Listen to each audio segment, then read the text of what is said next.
Made a video the other day in a similar place where I was questioning, what is freedom? What is freedom truly going to be for us? What does it mean? Because for a long time, I used to think that feeling of being high was freedom, or that feeling of being in control was freedom. But what I'm starting to learn through my life experience is that freedom is you're only really truly free if you can be free in all of the conditions of life. I don't know if you can see, but it's raining. And there are two types of ways to approach the rain, aren't there? You can crouch down. You can put your hood up, cower, keep yourself small. The rain's still going to hit you. But it's an option. But there's another option. And if you saw somebody doing this on the street, you may look at them and judge them as crazy. And those are those people that open up to the rain, isn't it? They stand strong in their body, knowing the rain isn't going to destroy them. It's just an impermanent condition of life moving through, like a strong wind. There's a lesson about freedom hidden in the rain. And the rain, of course, here is somewhat of a metaphor because there are going to be parts of your path, parts of your journey that you hit and you categorically say you don't prefer.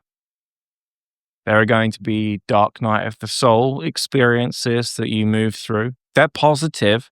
They just don't feel good as you're moving through them because you have to look and address all of those deep-seated, pain-filled, fear-based beliefs inside of yourself about life, about the world, about yourself. And I want to pose a question. Is hardship permanent? The mind wants to think that it's so, isn't it? But if you look around at this world and you look at any experience that you've moved through in your life, none of it's permanent. It comes, it goes. And yes, some of us do seem like we have paths filled with hardship. Makes me think about Jesus, right? He had 40 days in the desert. And it's kind of also, again, a metaphor that we can use for our own life, because in the desert, he had to face all of his temptations. He had to face his identity, his lack of self-worth, his lack of feeling connection to God or the higher power or all that is. And he had to deeply, deeply question his mission. Now, the Christians will have you believe that Jesus is separate from us, that he was actually the only Son of God, and the rest of us mere mortals are just peasants. But having learned what I've learned about consciousness, I'm certain of this one fact. Jesus was a human man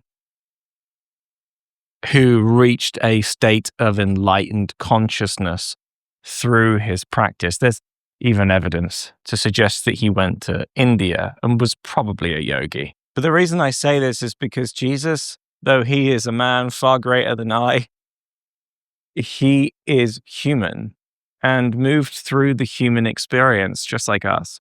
And I think what his message was here's the path, and here are my stories about the trials and tribulations that you're going to face on your path as you follow me, the way. Not me, the person. Don't follow me on Twitter. Don't follow me on YouTube, bro. Follow the way, the path, which I genuinely believe was the Sanatana Dharma. We often think that the yogis or the Indians or the Buddhists, they're all following different religions. We've named people from the Indus Valley the Hindus because they were following certain cultural ideas. But really, they were following the Sanatana Dharma. Buddhism is also, in essence, the Sanatana Dharma. It's all the same thing. And what the Sanatana Dharma means is essentially the eternal way. There are infinite ways to get to God, and all of them work. So just pick one and do it earnestly. It's part of the reason why Hinduism ended up with so many gods. They're just reflection of the idea of divinity for those earnest seekers that are worshipping that. On your path, hardships will come, but like the rain, they are temporary. I speak from a deep hardship that I'm moving through right now in my own personal and existential life. And some of these hardships can last a very long time, but they do end. And the training, the work, of course, do your sadhana. And if you don't have any or don't know what that is, that's just the practices that you need to do every day to keep yourself regulated, to keep moving forward on the path, to increase your energetic frequency, not to attract anything special. And if you want some of that, that's on my channel. You can access that for free. But apart from your sadhana, off the mat, what's the game for us when it comes to times of hardship? Well, just like the rain scenario that I gave you at the beginning, when the rain comes, the one who's doing this and carrying over, they're not free in the rain. There are sensations and a number of contractions that are happening inside, both energetically, emotionally, mentally, physiologically. That mean that person can't be in the rain because they're trying to escape it. Then we have the one who's standing open in the rain, okay to get wet. Not a big deal for this guy. He's embracing it. He's not trying to run away from the rain because he knows it's part of nature. It's part of life.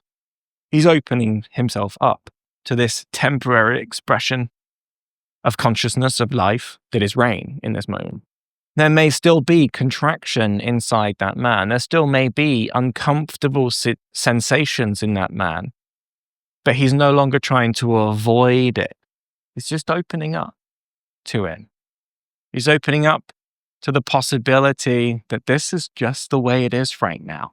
And if I'm slightly contracted and shrinking and making myself small in this experience of life, this could be the metaphor of the rain, or now expanding it out to times of hardship in your life, then it's possible that when this time ends, because it's all temporary, you might look back at it and go, I really could have enjoyed that more. I really could have opened up to that experience a little bit more. Now I know it's hard. Lord knows.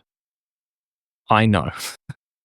It's hard. And there are going to be points where you are tested to your absolute maximum capacity. And I know that some of you are going through this right now as we're talking. There is a high level of intensity, of emotions, of sensations in our system that the mind is wanting to escape and run from and avoid.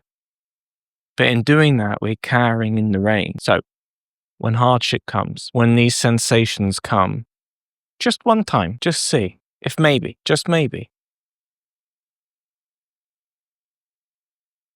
you can open up to it. You can maybe even learn to enjoy the burn of it. Because I want to ask you a question.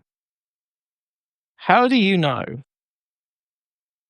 that this isn't exactly where you need to be right now? It's all the mind thinks it's like, oh no, I'm not where I need to be. That's why I need to escape and run and try and change this experience so that I don't have to move through it, right? But if it's your destiny to move through it, there ain't no manifestation techniques that you can do. There isn't any amount of sadhana that you can do to remove this experience from your life. You are just going to have to move through it. The only question is, are you going to do it gracefully or not?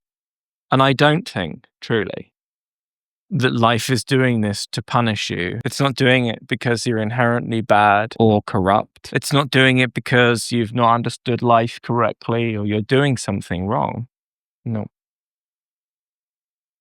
I believe it's making you. I think it's forging you in its own fire. So I wonder who will be at the end of it all. Whenever you go and watch a movie about somebody's life who did something great in this world, it's never plain sailing, is it? It's never easy going. That wouldn't make a great person. It also wouldn't make a great movie. We'd get bored. So, rain comes, rain goes. Hardship comes, hardship goes. What are you going to do in the middle of the storm?